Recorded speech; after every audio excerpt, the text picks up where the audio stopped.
The resurrection of the dead in Judaism. The Rambam, I think this is how you say it, Maimonides, compiled what he refers to as the Shlach Asar Ekem, the 13 fundamental principles of the Jewish faith, as derived from the Torah.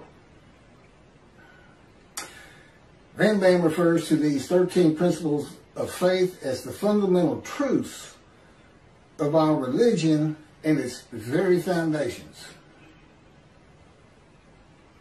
Number 13 of the 13 fundamental principles is the belief in the resurrection of the dead, which is a real, even from the Christian standpoint, Jesus rose from the dead, and Jesus, his good friend Lazarus, he'd been dead 4 days. He raised him from the dead, which led to the shortest verse in the New Testament, in the Gospels. Jesus wept. That's all. One verse. Jesus wept. And he did after raising Lazarus because people still didn't believe who he was. I thought that was an interesting tidbit. Ezekiel 1 and 10 are together a vision. Again, I'm reading from the book God dictated to me, Isaiah 53 and the day of the Lord. And as you can see, this doesn't really have much to do, if anything, with Isaiah 53 and the day of the Lord. There's a lot of other information in there that he taught me and had me write. Keith, go to your computer. Keith, do this. Write this down or type this. He'd always say, right. Ezekiel 1 and 10 are together a vision of the resurrection of the spirits of the dead to heaven. The creatures later identified as cherubs, which is a type of angel, they're on the ark, with the spirit are going to and fro, east, west, north, and south, adding eyes to themselves and to the wheels, and taking them to the platform of heaven at the entrance of the eastern gate of the house of the Lord, with the presence of the God of Israel above them. All of Israel, whose name will endure in the heaven God is creating, that are righteous and in right standing with God, are the eyes of the eyes on the cherubs and in the wheels. The eyes represent the eyes of the spirits of the dead, a spiritual heaven. Now, back in antiquity and even into the Middle Ages, that wasn't a great thought, so to speak, because everybody feared the God. I mean, they felt like everything that bad that happened to anybody was because God was angry. Just angry. And they had no knowledge of science or medicine.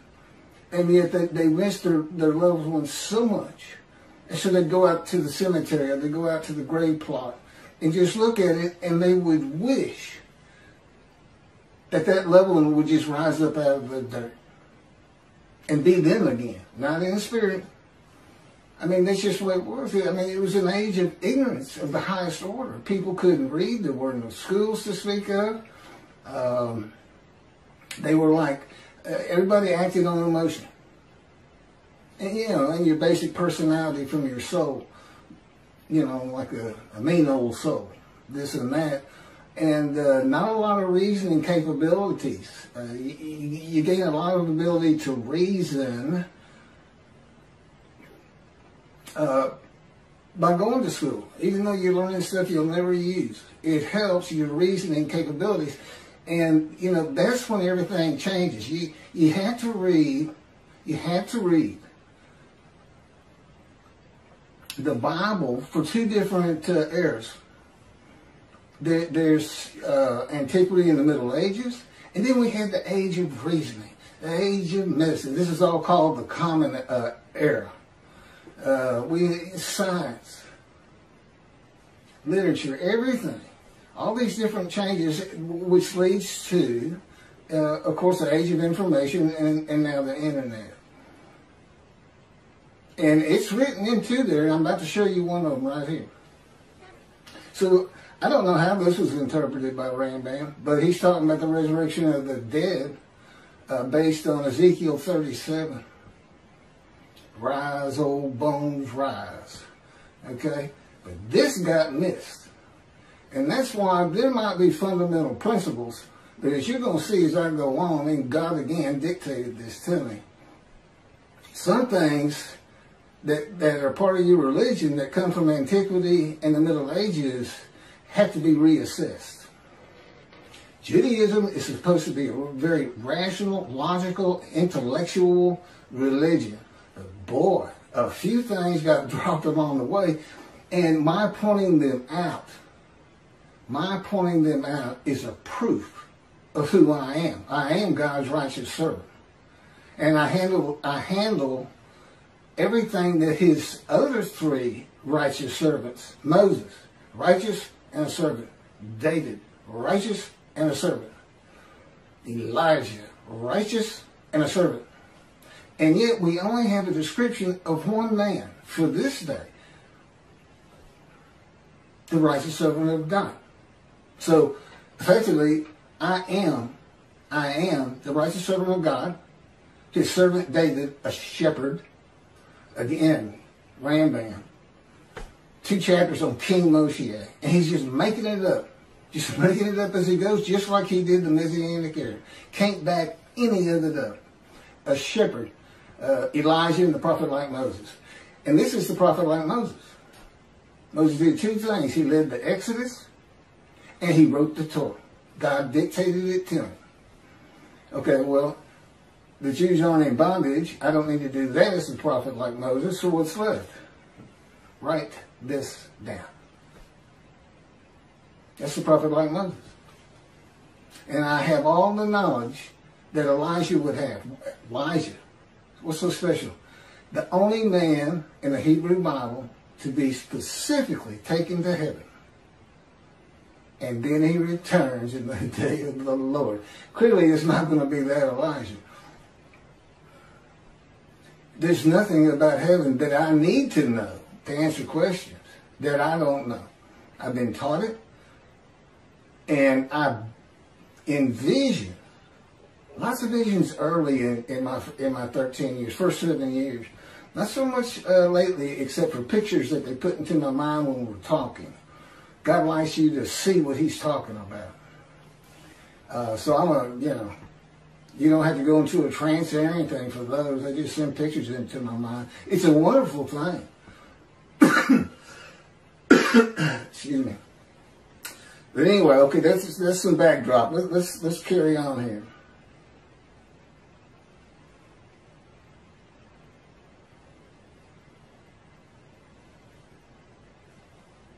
Okay, there's the eyes. Okay, a spiritual heaven. That's where I left off. And this is Isaiah 65, verse 17 through 18. For behold, I am creating a new heaven and a new earth. The former things shall not be remembered. And I know why that is and how it occurs. They shall never come to mind. Be glad then and rejoice forever in what I am creating. For I shall create Jerusalem as a joy and her people as a delight. And this is Isaiah 66, verse 22. For as the new heaven and the new earth, which I will make, shall endure by my will, declares the Lord, so shall your seed and your name endure. Spiritual heaven. God, what's this all about? What are you doing? I'm going to make a new earth and a new heaven. The new heaven is the spirits of the Jewish people. With the name Israel endures. Considered angels. The angels Israel. is how he refers to it. That's what makes it a new heaven, a new host of angels. So, in the new earth, the same story again. You get to watch it. You get to watch it, Jewish people. You don't want to miss heaven.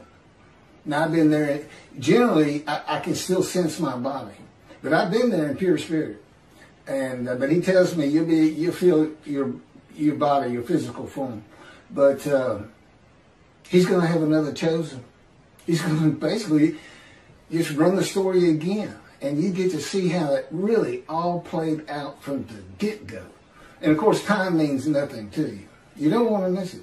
And that's my proof of an Elijah. I just showed you the prophet like Moses. There's my Elijah. Can't really show you David except for I bring the reckoning in the dismissal of the rabbis, which is on plenty of videos. God has, I am the reckoning and I am the wrath on Christianity. And how you fit the Messianic era into the wrath on Christianity, how you can say Moshiach perfects the world, and yet he's got to bring the wrath of God to the Christians and the Gentiles in general. I don't know how you put it together. I mean, you cherry pick. Let's take the stuff that we really like and the stuff that sounds kind of ominous, like utter destruction, or I will hurl your glory to the ground. If Elijah doesn't get done what I want him to do, clear the way, which, by the way, is building the third temple. That's what I got to get done, in case you want to know. But I got to be recognized. People got to read all this and go, well, we got to go with this. Because he couldn't possibly know this. I was an atheist for 50 years, as if that mattered. I mean, the greatest rabbis, Rambam, this, that, people today, Jews for Judaism, Tovia Singer saying 53 is the people Israel as one, all Jewish people as one man. None of it makes any sense. Tovia bases it on the Holocaust, that there was a guilt offering. Let's go to Leviticus. He went Christian. He's going to use the animal, sacrificial, and worship laws for a human being. And that's adding to Leviticus. You're not supposed to add to or take from anything God had written. The Christians killed one son. Tovia Singer's got him killing 6 million so that they would go back home. Yeah, that's not God. He knew you'd come back. He knew you'd get driven back. He didn't have to lift a finger. And then Michael Skobac and whoever wrote their commentary, it's another person, but I only hear Skobac talking about it.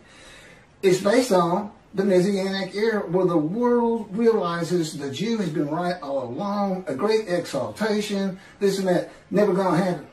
His whole commentary is based on something never going to happen. You know, where's the day of the Lord? Where's utter destruction? Where's vengeance? And where's God's representation? Where's his Moses? God's coming to, you know, clearly it's Moshiach, but you better get a description. I mean, you got a description. I still can't get anybody to talk to me. Does shun, despise, and held no account ring a bell? Because God knew it was going to be like this in the beginning. Ezekiel 37 gives a vivid account of raising the dead to life into new bodies of flesh and bone. This was a common belief in the ancient age and Middle Ages. In this age of information with knowledge of science and the human body, few people believe that a human body can or will be resurrected anew by God.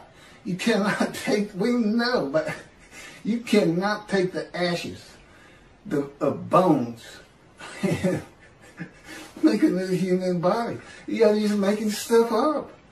When did God do that? You ask, can God do that? You know what the answer is? No, he can't. He said, now I can create a human being where there could be a resurrection of the dead. He said, but I don't want anything to do with that. But the world as created is not set up for that type of an event. Believe it or not, God doesn't have a magic wand. But he's got the unseen and elements in it we don't understand, and the power which, and of course, I'm so familiar with it. It actually surrounds me. It is Ezekiel. They call it in Ezekiel the cords of his power. To me, it just completely surrounds every inch of my body and my head. It just surrounds me. I mean, he can move my hands wherever he wants and turn me around, twist me like a top if he wants, slam me to the ground, I've mentioned.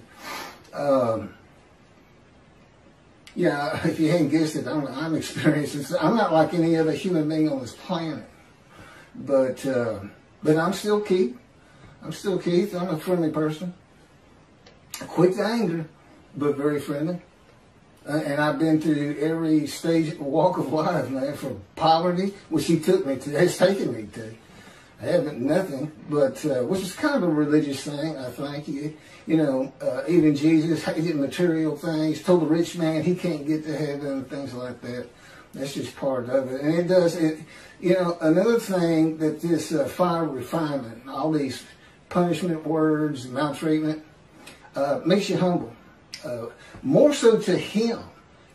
Moses starts out this firebrand that killed a man that made him angry. And at the end of his life, it is said Moses was the most humble man on earth. Now, I don't know how you measure something like that, but I can tell you I'm more humble to God than anyone on earth because I literally fear him. Because I know the kind of pain he can put me through. And most people don't really have that knowledge. I fear God. But when he'll slam your face down into the cement or to the floor in your room. And some of the other things. I know people really don't want to hear all that, but it's important to understand 53. Let me carry on with this resurrection of the dead. Today, few people believe that. It's a primitive and medieval concept that was good for a time through the Middle Ages.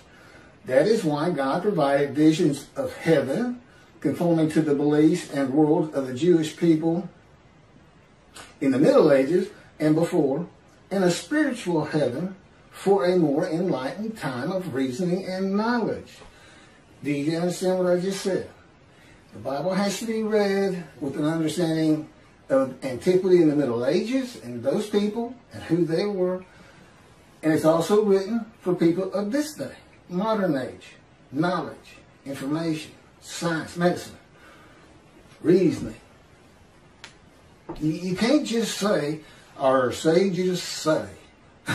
Well, do you agree with it? That's the next question. You're not going to agree with the 13th principle when I get done. The burden on Israel and the practicalities of such an event of millions of people suddenly appearing in the land from the time of Abraham to today is unimaginable. You got 6 million from the Holocaust alone. Many would be illiterate and savage, and few would be trained to work in this society. This would include the Israelites for 400 years as slaves in Egypt. What are you going to do with those people? Run. God says run. This is what you're going to do. It'll scare you to death.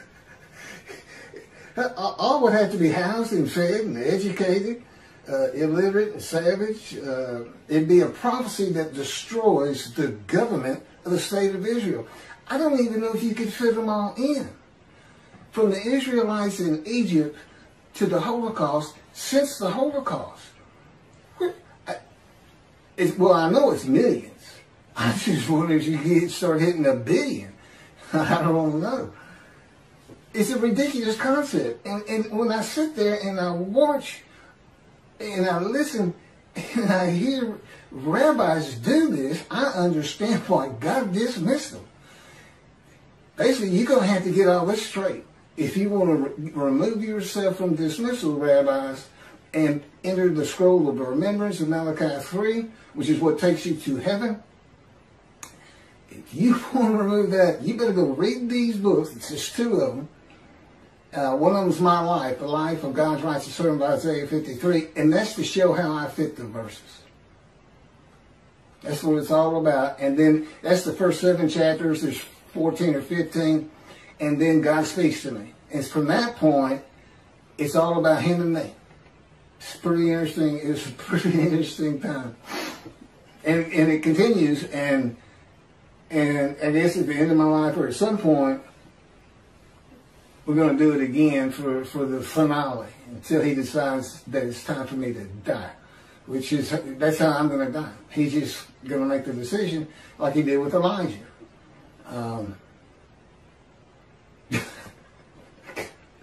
Nothing. Okay. The resurrection of the dead in a human body to a heavenly earth, the world to come. No, that's Messianic. There's also a world to come, which is really amazing to read. Because it's not in the Hebrew Bible. And look, this isn't oral tradition stuff. This is somebody who wants to please his following and get money, if you ask me and God. That's what this is. He's just making it up. It's not an oral tradition. Now, I don't get into the Torah at all. And the oral tradition, I'm going to read it the way God says it in just a second, but we don't get into that at all. I know Rambam said Moshiach would read Torah day and night. Well, no, I don't. No, I don't. But I definitely am a scholar on the prophets and the day of the Lord and everything I've been talking about 45 videos that we keep flipping. Find you a motorcycle and just stick with it the last 2 or 3 because, you know, you can go back 4 or 5 and we're just redoing them to keep them circulating and adding. Like this is brand new. I may have touched on this before, but we're adding, throwing a couple new ones in here and there, and eventually I may end up being a vlogger, I think they call it. Yeah, this is what I'm doing today. I'm going to go ride on a motorcycle. God promised me. He's had me in poverty for 13 years, and but he told me one day we'll get a motorcycle again because I've had one before, a Harley, but anyway. The resurrection of the dead, okay, that's not the world to come. I got to change that. And you say, wait a minute, God dictated that. Why you got to change it? That's to tell you I still had to live the human experience. To truly still feel like I'm Keith, I got to do something dumb like that sometimes. I still got to forget things. Yeah, I got to live the human experience. And of course, my response is, why? Don't want to live the human experience. God says, I decide all things, thank you. So anyway, we have a good relationship. He's got a great humor and a personality far different than you get from the Hebrew Bible. Because it was meant for, you know, first and foremost, antiquity. You're supposed to be angry. You're supposed to be, that's it, putting a plate on all y'all because David failed a test of mine and he took a census. You know, that kind of thing. But he's really a joy to be around. He doesn't like to talk that much, but the angel of his presence, the Holy Spirit, he does. And sometimes he'll talk, and it sounds like it's a God. But then I can tell it's not. Totally different voices. Totally different. He's got a voice of a 5-year-old. I sometimes tell him, it sounds more like a cartoon than me. But, and God just sounds like a very mature man. He doesn't really talk to me that much, except when he's tormenting me and torturing me. Oh, that's what I asked him. I said, I see all these words, wounded, chastised, bruised, crushed, maltreated. I said, where's torture and torment? He said, that didn't really fit. That's what it is, by the way. Okay, the resurrection of the dead, the human body, to a heavenly earth is also said to be a sign that Moshiach has arrived, or that it will happen in his lifetime. This is a teaching from the ancient age and Middle Ages that continues today. Moshiach's here and it's not happening. Okay? It's not going to happen. Judaism's reliance on everything that the sages say in an era gone by in the oral tradition, it is important for the laws of the Torah. But the Talmud's stories, opinions, and commentaries outside of that have to be viewed in light of this age of reasoning and knowledge. The day of the Lord and the arrival of God's servant David, See, he calls him David, a shepherd. According to the prophets, must be interpreted with the evolution of humanity from the ancient age to the age of information in mind. The eras in between and in the eras to come. I'm not sure what that one means. By the way, he doesn't always explain everything to me. I'm not on the executive committee. I don't make decisions. I don't decide when I go to sleep. I don't decide what I eat. I don't decide what I get to watch on TV. I don't get to decide when we do this. It's 3:30 in the morning, and he just said, just out of nowhere, you know what? Let's do another YouTube video. I've been having computer problems, and suddenly, the problems with my computer that I've been suffering through for 2 to 3 days, brand new computer I got with my stimulus check. God says, go to Microsoft support. He still won't just tell me, but I found the answer. And basically it was hold the power button down for 20 seconds. He had let me suffer angst, unhappiness, sadness. What am I going to do? Do I throw this away? I know I got a warranty, but I don't even know where these people are. I got it over the internet. See, he'll let me do that. He says, and the reason is, the day is coming. The day is coming. But you're not going to feel those things anymore. You know, once I get recognized, once I'm the God's righteous servant, Moshiach, David, Elijah, prophet like Moses, being recognized, and we're bringing the vengeance and hopefully helping the rabbis remove the dismissal so that they can enjoy that fine heaven. Because there's 2 covenants here, and one of them's the covenant from Jeremiah 31 where God says, I forgive your sins, remember them no more. You become a holy seed to build the 3rd temple, just as he did for the Assyrian Babylon exiles. He forgave them. He said, it's not because you deserve it, it's for my name. But what did they do? They built the 2nd temple. That's what it's not really said specifically, but that's what happened.